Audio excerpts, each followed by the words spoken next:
Good morning and welcome. It's time to talk about a review of the world's best assassin. And I ain't talking, I'm not saying the long title, the world's finest assassin gets reincarnated as another world as an aristocrat. No, no, no. The world's best assassin. Now we're on episode 5. Now I get it. Some people may or may have dropped the series, they may not like slowly dropping this show because everybody's thinking, okay, from the creator of Redo the Healer, we expected some Redo of Healer vibes. Okay, I get it, but this is an isekai anime. Let's not front this. This is an isekai, and when you look at when you think of isekai, most common isekais goes, well, every isekai has things with it, villages, a backstory, sad backstory, fan service, merchants, it's, and fan service. Yeah, I get it. Those are the most, isekais have common things that is the same as everybody else. We can't just drop this show because it's not Redo of Healer. I get it.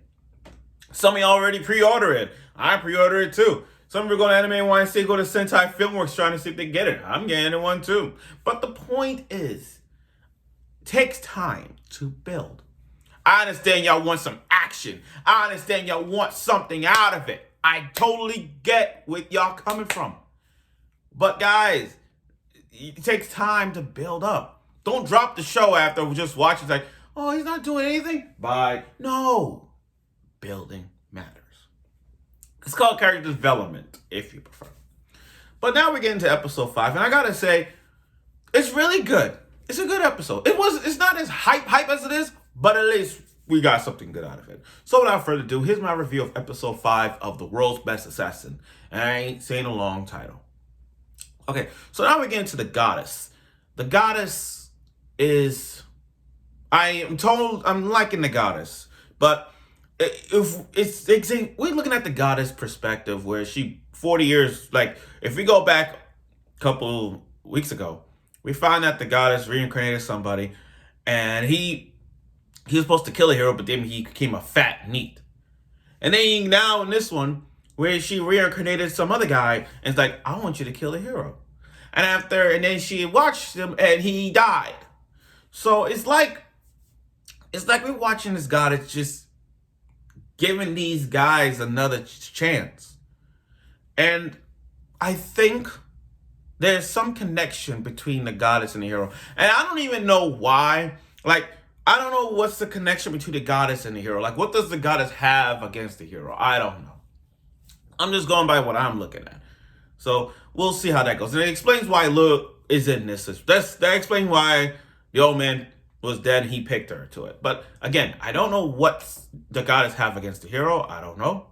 But let's see. I mean, I understand that the hero is obsessed with power and that stuff to that point, but we don't know the like back then. So I think they're gonna give us something to talk about if we see that hero and then kill the demon lord. I hope it ain't Kiryu.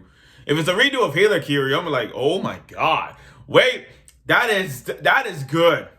That is so freaking good. Okay, now let's talk about Lugh for example. Okay, so now we get Lugh and Tarte. They go into the village, and everybody in the village likes him. You gotta understand, this is the old man get reincarnated as a 12-year-old boy. So he knows how to help and fertilize all those things, to make everybody in the village know who he is. He needs more people. He needs more witnesses. So helping out other people gives him the advantage. Helping out other people will prove that, oh, he's a nice guy. He ain't kill nobody, all that stuff. That's the thing. So, now Tarte, Tarte's a servant, and I get it. But here's the thing. People are looking at Tarte as she's waifu material. Guys, everybody, she's not waifu material. Do you know how old she is? That's exactly why. She ain't waifu material. I don't give a damn if she that developed. I mean, from that little sweet innocent girl to like dad. I don't give a shit. But still, that's no. You have to understand. He's 12.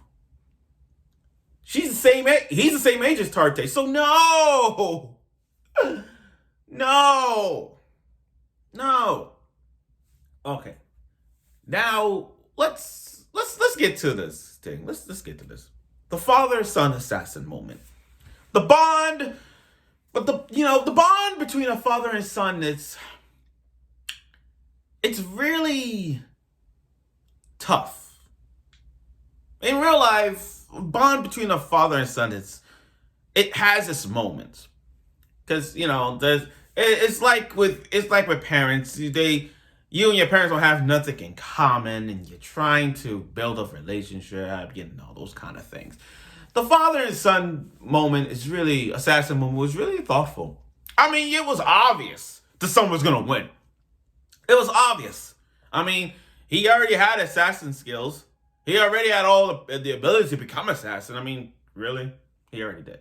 But still, he had all those moments. And that fight between the father and son was really good. The animation was good, and the knife-to-knife fights was good. The traps, the setup, it was really good.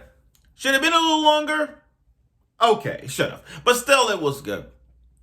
But now that was the test, it's now time for this moment. It's the bond. It was a father-son montage of them killing people, assassinating people one by one by one by one by one. That was a good father-son montage. I mean, you got one moment where where the father grabbed the needle and hit the neck. You got one who put the poison on the old man while he was sleeping. You got one guy who just got burned on fire, and then you got people just falling off the buildings and shooting people from the back. I mean, what a great father-son montage.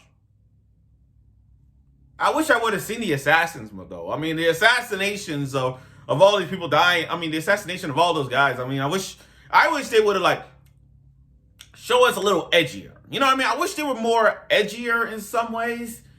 To get some blood going or anything like that. I get it. I actually want to see that. So now that he's next heir to the household, you got one jerk who literally pissed off that he's like, I'm 16, he's 12, and he gets pissed off because this young kid is the next heir to the next heir to the I can't pronounce that French name household, but still. He's like, okay, I could beat him. Watch. And I'm like, oh, you stupid idiot. It's that wine you've been drinking. That's why. You're talking all that bullshit, and then you're going to almost get killed by Lugh. So the father's like, okay, let me begin. And in that moment, knife right in the neck. I'm like, why do I even bother? It's watching that lose immediately with the knife on his neck. I'm like, what do you expect me to say? It was freaking obvious. Like, come on. And then he tried to punch him, but they took him down and it break his fucking arm. In that moment, it's like, break your freaking arm. And I'm like, oh my God. I'm not even that surprised. And I find this scene kind of funny though, because he literally just brought her, he's like, here, you can be my subordinate. He says sorry after breaking his arm. After breaking his arm, the guy he told Lugh, I'm sorry, all that stuff. And I'm like, really? With that one break arm scene, he's fucked. You know he's stronger than you, and now you want to apologize. Wow. He even Lugh gave him a sword. He gave him a sword. And now for the one final test. Him and Tarte are going out. And he changed his name to Lugh Balor. Balor. And I like that name. Balor.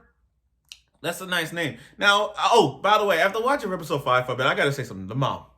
Can I say something about the mom? Again, it's something about the mom that's... I'm trying to picture this. Hear me out. The father's assassin. The mother... I get it. She's a little airhead. She's a little bit jolly. I like that mom. I really do. But something tells me there's something in the back of my mind. There's something like, what's her skill? Like, it's got to be an episode of how he ended up with her. And she got to know something. that I don't know. Like, was she a former assassin, or was she like, what make her got into the household family? Like, there's something about her that I see. But like I said, she goes down. I'm gonna be pissed off about it. Make no mistake. And when you guys see a episode review of that moment, boy, oh, I'm gonna be so freaking pissed. But I'm just waiting. So now his final test. Him and Tarte are going on for a couple of years. For the next final test of the assassin. Now, if Balor was to enter a world of assassination classroom, do you think he'll take down Kodo Sensei? Well, not really. Probability, I'll say 40%. But is he better than Nagisa? I know I'm gonna have a lot of crime hating on me in this one. It's gonna be an even match. If there was like a match between Nagisa and Balor, yeah, it would have gone neck and neck. It would have been like the best assassin fight ever. And I wouldn't decide who win. A little bit, part of me will be with Balor right now at this point, by a little bit, by a centimeter over Nagisa at some point, but I see it coming. I don't know. But anyway, episode 5 was really good. We got to see father-son montage of them assassinating. Finally, something to see, the bond between the father and son going at it. And now that years now, Balor is gonna get another group for his harem. So his harem is building, guys. His harem is building. It takes time, and we're getting it. We're getting it. So we're gonna see more of those other characters are gonna be with Balor soon. So make no mistake about it, we will see more. So thank you for watching my review of The World's Finest Assassin, episode 5. And like I said, it's okay. It was a good episode. It's building up, so it takes some time to build. So we'll see how that works.